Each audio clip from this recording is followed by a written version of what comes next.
Hey guys, welcome to rendering section. So now we're gonna switch to cycles because that's what we're gonna be rendering.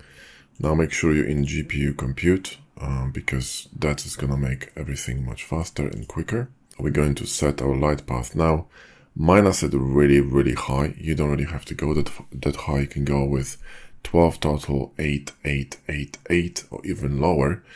But let me explain what they do. And diffuse, for example, in glossy, diffuse is basically bounce light. So when the light falls on something and bounce off of it, the shadow is going to be much more accurate, okay? Glossy is for kind of a glossy surfaces. Transmission and transparent are for, of course, transparent surfaces. We don't have any here, so technically we could go lower with this, but you know, I just leave it like that. So that's me. Now in terms of output, I'm rendering in 2560 by 1440. My output is set to TIFF 16-bit, no compression, and also my performance here under tiling is default 2048, adjusted according to the power of your PC. Could be lower, could be higher. It depends really on the power of your PC, okay? So just play with it. There's no really a set value there. Now, we're gonna be setting camera with machine tools, which is, you know, making things very easy. But before we do that, I want to show you something cool. Now we need to sort our geometry a little bit better because it's a bit of a mess. But you know, I'm not gonna be wasting time on that. Some of this should be going to legs, some of this should be going to, you know, to the top. But I'll show you a very cool trick for rendering. Let's grab this plane, okay, and press M. And let's create a scene here, collection called render. All right, and the plane's gonna go there. So when I'm going to collapse this here now, right, this one, render, I'm gonna switch it off. Now I'm gonna show you a cool trick with scenes. So that's a scene 1, okay, so we're gonna call it scene 1, right? Now I can duplicate the whole scene. So click here and create a full copy, which will copy this scene to scene 2, and I can call it scene 2. Now the cool thing about scene 1, scene 2, scene 3, whatever, is that you can have different settings, different cameras, different folders, different everything, okay? So if I'm gonna, for example, select everything and press M and move it to one folder called 1, okay, all my geometry, I mean all of it, okay, is gonna be moved to folder 1. So I can turn it on or off. And this is very convenient. And if I go back to scene 1, right, I still have my elements split to respective folders as we did through the course. Now the reason why I'm doing this is because I want to clone that Mac. If you clone this Mac right now with everything selected, we have everything selected, right, except for the plane, so everything selected, right? If I clone this now, I'm going to duplicate the amount of vertices here under scene statistics. So at the moment we have 172,000, it's going to be double, right? And this will affect your memory usage. So if you have a weaker card, you know, you're gonna get hit on the RAM, especially on the VRAM, especially when you're using textures, not just BSDF MUTs, but actually textures. They very heavy. This could easily go to, you know, 24 gigabytes, right? What you want to do instead, pack everything into one collection, and then you want to go here to add collection instance, and we're gonna instance collection 1, and watch what happens. Now this Mac is just a copy, right, a virtual copy of all these elements here, and I cannot really change anything on this mesh. But if I'm gonna move anything here, this is gonna get affected. But the reason why I'm doing this is because I want to have 2 Macs in the scene, right?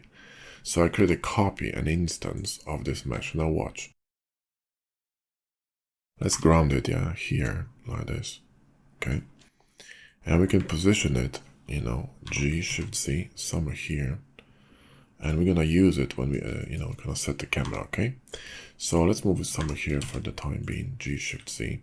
And let's kind of, you know, set the camera for this Mac.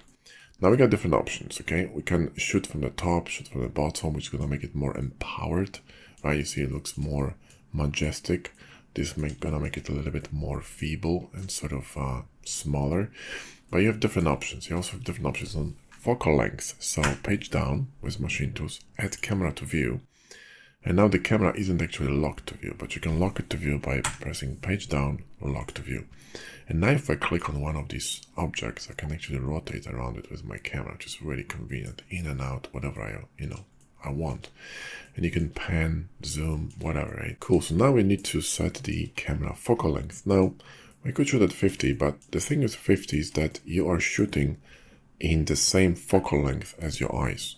And we are used to looking at the world with our eyes, so it's gonna look kind of common. So you wanna go either wider or lower. I mean, there's nothing wrong with 50, but I usually change it to, let's say, 85 maybe, which is a bit more compressed. And now we can shoot from the bottom like this, right? Or we could shoot from the top like this. Like I told you, different effects, different angles, right? This looks actually pretty bloody cool.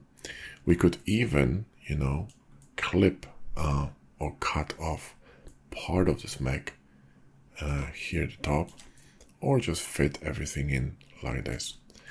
And now, because we have two mechs, we can actually create, a secondary view or secondary sort of angle on it. Press page down, unlock from camera, grab this one, G, Shift Z, and let's move it in here, and let's rotate it like this, right? Maybe something like this, right? So now you can see the gap here. That's a lot of clearance, and we're gonna grab a G, Shift Z, move it a little bit closer here, like this. Or maybe just leave a gap between them. Then we can move the camera to the left by clicking on it, go into camera, and you see these two sliders. We can shift on X, hold shift. We can actually shift the camera a little bit to the left here. We want to leave a little space here, and not too much space on the left-hand side as well. And I think this will do nicely. And now we need to kind of, fix the lighting, okay, to this sort of a setting. So let's zoom out and let's go to sheet editor, go to world. And now we can rotate our HDRI here on the Z-axis, okay? So you can grab the Z-axis and literally move your mouse, and you can rotate the light around, and you can see which angle we prefer. This one isn't bad. This one is really cool. I'm getting highlights on this entire front here, and also on the back. That is a really cool angle, actually. Let me see. This one is even better. Now, if your part of your mesh is a bit dark, like I said, what you can do, you could brighten up the background, right? See what happens. Now everything becomes brighter. Or you could, darken it down and increase the power of light. I mean, it's up to you what you're gonna do, right? So, that's your artistic choice. But what we're gonna do is we're gonna first see where the light is coming from, right? So I'll show you where the light is coming from over there. I can see that, but I'll show you. Here, let's go to film, right? Let's turn off transparency. And you see the lighting is coming from the brightest spot on the sky, which is there. My camera is here, right? So my light is angled about 60 degrees to the camera, which is really good. We could even move it further down this way. So we could move it, a little bit this way. I think it's gonna be even better, more aggressive. Press 0 on the numpad to jump back. Just make sure that things are not too dark, because it's quite important.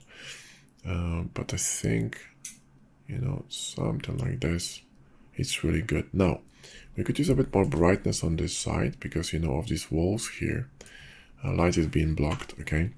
So what we can do, we can add a reflector with a plane. So the plane, RX, rotate it, and then RZ, and, let's just rotate it so the red face is facing away from the models, and then scale it, and you see what happens. Light is reflected back onto our models. So RXX, and let's just place it like this here, make it larger, add a matte to it, and make sure the matte is bright, right?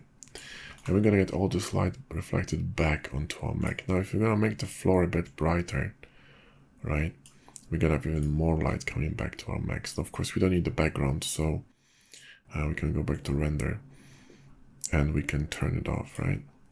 And now what we're gonna do is create an infinite background. So let's first of all make this plane a bit smaller because I think it's too big. We don't need it to be too big.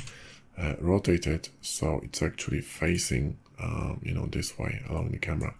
Let's grab this edge here, okay, and G, X, X, or Y, Y, and expand it here, EZ, and then G, Y, Y, right? And then we're going to bevel this, right? So let's bevel this like this, okay? Now the reason why you're seeing this, you know, red overlay, it's most likely because of the clip start. So change it to 0.1, things gonna go back to normal. Press 0 here, and now you see that the background is a little bit too big, so we're gonna grab a loop here, okay? You want your background to be just big enough for your camera view. SXX, and we're gonna scale it like this. And now we got a beautiful infinite background, okay? Now we're ready to render, but I think I still would like to see a bit more floor, so I'm gonna grab a camera, right? And I might actually go to Y settings and move it a little bit down, and also lock to view and move the camera a little bit further away like that. I want to give them more ground, and the reason is why I want to give them more ground is because I'm shooting from the bottom, okay? So I want to empower my max a little bit more, and in fact I'm gonna move this one a little bit to the left, so G, X, and move it to the left. And now we're ready to render. Now what you need to pay attention to also is the brightness of your lighting. Now it's a little bit dark here and there, so what we could do, we could actually pump it up here by changing the strength of the HDRI. So let's put it to 1.4, and this is gonna pump a bit more light. You could also download the 14K HDRI, so better quality, and try that, but be careful because this is going to take more VRAM memory and it's gonna take more time to render. The light's gonna be marginally better, but you know, I'm a kind of max guy, you know, I like to go with max stuff, just my thing. But you know, you don't have to. So this is really cool. I think we could render this easily. So I think everything is fine and set. So let's go to render and then render image, and everything should be peachy. Now the only thing I don't like about this image now is that this mech appears to be larger, is closer to the top here. And I think I would like to reverse this. So G, Shift Z, and move it a little bit deeper. And what I'm going to do instead, I'm going to move the camera a bit deeper, okay? So I'm going to lock to view, move a little bit deeper, right? Just a tiny bit. I think this is going to be better. And there we go. I want the mech on the left to be appearing slightly smaller, because that's the, you know, that's the main one, right? So now let's do it again. And I think we should be fine. Now, once we finish rendering the main render, what we need to do is also render the background less render, so just the mechs without the background, because this will allow us to create very easy, sort of like a cutout in Photoshop for editing of this mech, okay? So I'll show you how to do it. So here we're almost done, and just, you know, save your image. You can title this and save it to the folder you're saving in that. Then grab the background, and here you need to turn off the view port visibility and also render visibility, because if you turn just this one off, it will still render, okay? You need to turn off the render visibility, right? And I think we're good. Now I don't know if I need this plane here. Probably gonna keep that, but it doesn't really matter. So we can just, you know, render it too. We just need a cutout. It doesn't matter if it's brighter or darker. Although we could use this cutout, which is brighter, for decreasing some shadows on the main image, right? So, you know, grab that, and then we're going to save it, and we're gonna call it cutout, right? Cool. And in the next video, what we're gonna do, we're going to go ahead and edit this in Photoshop. Now, of course, you could go ahead and change colors, for example, on your mesh. So for instance, you could go here and, you know, make it red or not, right? Or, you know, or yellow. I think it's gonna look also cool. We could try that and make it, you know, brighter, right? Like this. This could also look, you know, pretty cool. So it's really up to you what you're gonna do with, you know, with your renders. Red could look actually pretty awesome. Maybe we should, you know, render a red one like this. That looks pretty dope, I'm not gonna lie. We could either change these colors, right? Or we could change the other colors, so these ones, right? You know, go red here on these, right? So go red on the markings. So I want to make it look a bit more aggressive, but I think changing colors on these, it's you know, it's much more fun. We can make it greenish, kind of like a, you know, sort of a military mech. So less saturated and kind of a darker. You know, this could also work, right? So you can do lots of cool stuff, you know, with your render.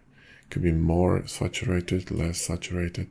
There's so many options, guys, that, you know, it's crazy. Now this is gonna be, you know, really crazy yellow. It actually kind of looks cool. I kind of like that.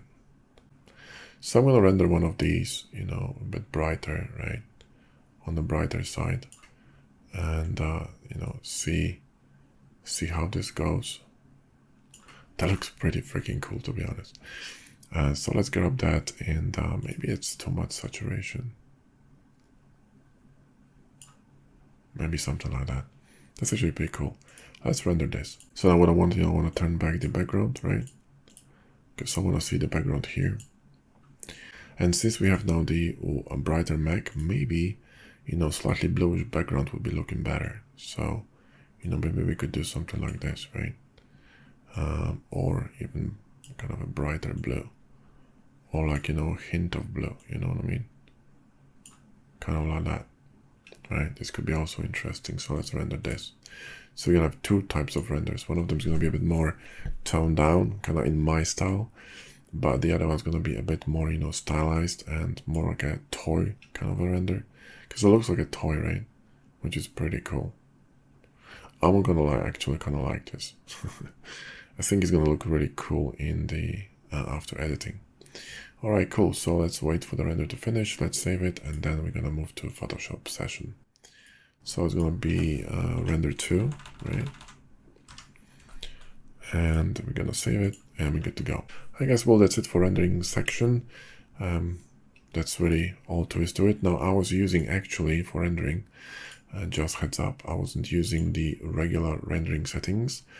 I was using the optics, not the CUDA, but optics.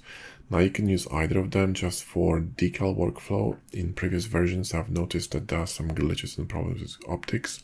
I haven't tested 3.5 extensively yet because it was quite buggy and it just dropped. So as of this recording, I'm recording in 3.5.1, which is the newest version of Blender, and it's also a bit buggy. So, you know, it's just, you know, be cautious with this one, yeah, but optics is a bit faster. Anyway, thanks for watching, and I'll see you in the next one.